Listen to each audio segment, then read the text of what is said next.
$300 million ഇത് കൊടുത്തിട്ടാണ് യഥാർത്ഥത്തിൽ അമേരിക്കൻ ടീമും ഹോർമൂസ് തുറക്കുന്നത്. അതായത് ഇന്ത്യയിലേക്ക് കൺവേർട്ട് ചെയ്യണമെങ്കിൽ, ഇന്ത്യൻ മണിയിലോട്ട് കൺവേർട്ട് ചെയ്യണമെന്നുണ്ടെങ്കിൽ 30 കോടി രൂപ ഇറാന് കൊടുത്തിട്ടാണ് ഈ ഹോർമൂസ് തുറക്കുന്നത്.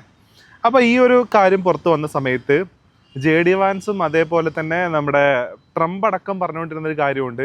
$300 മില്യൺ എന്ന് പറയുന്നത് ഇറാൻ്റെ സ്വപ്നം മാത്രമാണ്, അങ്ങനെ സാധനം നടക്കാനേ പോകുന്നില്ല എന്നുള്ളതാണല്ലോ പറഞ്ഞുകൊണ്ടിരുന്നത്. എന്നാൽ ഈ $300 മില്യൺ യഥാർത്ഥത്തിൽ അമേരിക്ക ഇറാന് കൊടുക്കുന്നുണ്ട് എന്ന് JD വാൻസ് തന്നെ പറയുന്നത്, അല്ലെങ്കിൽ JD വാൻസ് ഇൻഡയറക്റ്റ് ആയിട്ട് കൊടുക്കുന്നുണ്ടെന്ന് പറയുന്ന ഒരു വീഡിയോ പുറത്ത് വന്നിട്ടുണ്ട്. അപ്പോൾ അത് നമുക്കൊന്ന് ആദ്യം കാണാം. The Iranians are saying that they're going to have access to a $300 billion reconstruction fund. True or false? അതായത് JD വാൻസിനോട് ചോദിക്കുകയാണ്, ഇറാനിയൻസ് പറയുന്നുണ്ട് $300 മില്യൺ ഇറാനിയൻസിന് റീകൺസ്ട്രക്ഷന് വേണ്ടിയിട്ട് കിട്ടും, ഇത് ശരിയാണോ തെറ്റാണോ എന്നുള്ളതാണ് JD വാൻസിൻ്റെ അടുത്ത് ചോദിക്കുന്നത്. അപ്പോൾ JD വാൻസ് അതിന് പറയുന്നൊരു ഉത്തരവുണ്ട്.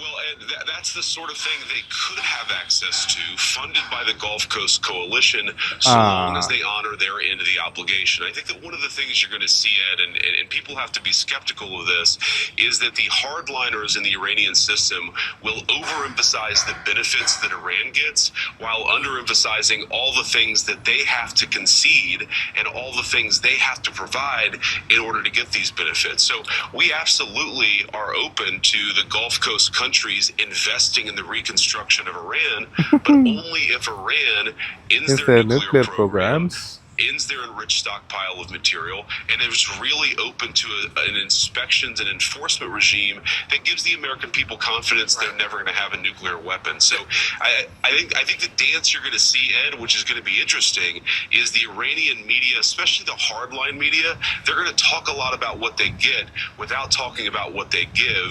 It's important for...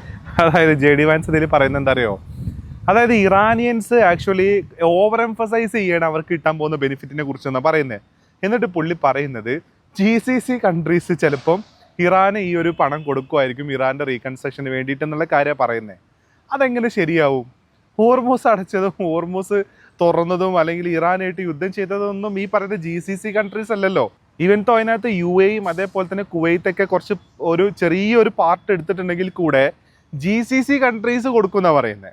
സത്യത്തിൽ GCC കൺട്രീസിന് അമേരിക്ക $30 മില്യൺ കൊടുത്തിട്ട് ഖത്തറോ അങ്ങനെ ഏതെങ്കിലും രാജ്യങ്ങൾ ചിലപ്പോൾ ഇറാൻ ആ $30 മില്യൺ കൈമാറുമായിരിക്കും. എനിവേ ഇറാൻ വളരെ കോൺഫിഡൻ്റ് ആയിട്ട് പറയുന്നുണ്ട് ആക്ച്വലി ഈ 30 കോടി രൂപ അല്ലെങ്കിൽ $300 മില്യൺ കിട്ടാൻ പോകുന്നു എന്നുള്ള കാര്യത്തിൽ. അത് മാത്രമല്ല, ഈ പറയുന്ന നമ്മുടെ ബറാക്ക് ഒബാമയുടെ കാലത്ത് അമേരിക്കയും ഇറാനും തമ്മിൽ നടത്തിയിട്ടുള്ള ആ ഒരു ഡീലുണ്ട്, അല്ലെങ്കിൽ ആ ഒരു കരാറുണ്ട്. അന്ന് യഥാർത്ഥത്തിൽ ട്രംപ് പറഞ്ഞുകൊണ്ടിരുന്ന വേറൊരു കാര്യമുണ്ട്. അതായത് ഈ പറയുന്ന ബറാക്ക് ഒബാമ ഇറാന് കുറേ കാര്യങ്ങൾ ലൂസൺ ചെയ്ത് കൊടുത്തു. ആ ഡീലിന് യാതൊരു തരത്തിലുള്ള അടിസ്ഥാനമില്ലാത്ത ഡീലായിരുന്നു. അതേപോലെ തന്നെ $1.2 മില്യൺ ബില്യൺ സ്വത്തുക്കൾ യഥാർത്ഥത്തിൽ ഈ പറയുന്ന ബറാക്ക് ഒബാമ ഇറാന് വിട്ടുകൊടുത്തു എന്നൊക്കെ പറയുന്നുണ്ട്. ഇപ്പം എന്താ സത്യത്തിൽ സംഭവിക്കുന്നത്? $24 മില്യൺ ഇറാന്റെ വിദേശത്ത് കെട്ടിക്കിടക്കുന്ന സ്വത്തുക്കളാണ് അമേരിക്ക ആക്ച്വലി ഇറാന് വിട്ടുകൊടുക്കാൻ പോകുന്നത്. ആരാ ശരിക്കും ഇതിനകത്ത് മണ്ടനായേക്കുന്നത്? ഇനി ഇതൊന്നും അല്ലാണ്ട് ഈ $300 മില്യൺ കൊടുത്തിട്ട് അമേരിക്ക എന്താണ് യഥാർത്ഥത്തിൽ ഇറാനിൽ നേടുന്നതും യഥാർത്ഥത്തിൽ ഹോർമൂസിൽ നേടുന്നു എന്നുള്ളതും ഈ പറയുന്ന JD വാൻസ് തന്നെ വേറൊരു വീഡിയോയിൽ പറയുന്നുണ്ട്. First of all, I think it's a great day for the American people, because what this deal does fundamentally is two things. It immediately reopens the Straits of Hormuz. We're already seeing in the past 24 hours more traffic flow. You see oil prices coming down. But you also have the long-term commitment that Iran will never develop or procure a nuclear weapon. Those are two very big wins for the American people. I think the important thing to understand is that the agreement is fundamentally built around a two-step verification process. We say to the Iranians, you are welcome to have access to an unsanctioned economy. You're welcome to be reinvited into the world economy, but only if you honor the commitments that you make in this agreement. So that's the leverage point, and simultaneously the enforcement mechanism we have over their nuclear program. ഈ video കണ്ടാലുണ്ടല്ലോ, തലച്ചോറുള്ളവൻ തലയെ കൈവച്ചു പോകും. അതാണ് അവസ്ഥ. അതായത് അമേരിക്കക്കാർക്ക് കിട്ടാൻ പോകുന്നത് ഏറ്റവും പ്രധാനപ്പെട്ട 2 കാര്യങ്ങളാണ് ഈ ഒരു ഡീലിലൂടെ. അതായത് വളരെ എന്താ പറയുക, ഇമ്പോർട്ടൻ്റ് ആയിട്ടുള്ള 2 കാര്യങ്ങൾ. എന്താണൊന്ന്, സ്ട്രൈറ്റ് ഓഫ് ഹോർമൂസ് തുറന്നു എന്താണ് സ്ട്രൈറ്റ് ഓഫ് ഹോർമൂസ് തുറന്നു, അതിനകത്തൂടെ ഓയിൽ ടാങ്കറുകൾ കടന്നു പോകും, ഓയിലിൻ്റെ പ്രൈസ് കുറയും. ഇതാണ് യഥാർത്ഥത്തിൽ ഇവരെ തല്ലാൻ ആളില്ലാഞ്ഞിട്ടല്ലേ? ശരിക്കും ഹോർമൂസ് തുറന്നല്ലേ കടന്നിരുന്നേ? അതിനകത്തൂടെ ഈ ഓയിലും നാച്ചുറൽ ഗ്യാസും ഫെർട്ടിലൈസേഴ്സും എല്ലാം ഒരേപോലെ ഒരു കുഴപ്പമില്ലാണ്ട് ഒഴുകിക്കൊണ്ടിരുന്നതല്ലേ? എങ്ങനെ ഇത് തടസ്സപ്പെട്ടെ? അതായത് ഇവരുടെ ടീം കെട്ടും ബാണ്ടും കൊടുത്ത് നേരെ മിഡിൽ ഈസ്റ്റിൽ ചെന്ന് അവിടുന്ന് ഇറാനെ കയറി ആക്രമിച്ചപ്പോഴല്ലേ ഈ സാധനം അടഞ്ഞേ ആക്ച്വലി. പിന്നെ ഇവരെ തുറക്കാനായിട്ട് $300 മില്യൺ കൊടുത്തത് തുറക്കേണ്ട ആവശ്യമുണ്ടോ? 30 കോടി $300 മില്യൺ കൊടുത്തിട്ട് ഹോർമൂസ് തുറക്കുക എങ്ങനെ? ഇവന്മാർ തന്നെ പോയി പടപ്പിച്ച ഹോർമൂസ് തുറക്കണം എന്നുണ്ടെങ്കിൽ ഇവന്മാർ തന്നെ 30 കോടി ഇറാന് കൊടുക്കുക. ഇതെന്തോ ഇത് വെള്ളരിക്കപ്പെട്ടണോ? പിന്നെ അത് മാത്രമല്ല, അതായത് ഇറാന് കൂടുതൽ ആക്സസ് കിട്ടുന്നു, ഇറാന് കുറച്ചും കൂടെ ലൂസൺ കിട്ടുന്നു എന്നൊക്കെയാണല്ലോ ബറാക്ക് ഒബാമയുടെ ഡീലിനെ കുറിച്ച് ആര് പറഞ്ഞത്? ഈ പറയുന്ന ട്രംപ് പറഞ്ഞേ. എന്നാൽ ഇപ്പം എന്താ സംഭവിക്കുന്നത്? 2 സ്റ്റെപ്പ് വെരിഫിക്കേഷനിലൂടെ ശരിക്കും ഇറാനിന് കിട്ടാൻ പോകുന്നത് ഈ വേൾഡ് എക്കണോമിയിലേക്കുള്ള അവരുടെ ആക്സസും അതേപോലെ തന്നെ ഇന്റർനാഷണൽ ലെവലിലുള്ള അവരുടെ ഓയിൽ വിൽക്കാനുള്ള അവരുടെ പവറും എന്നാണ് പറയുന്നത്.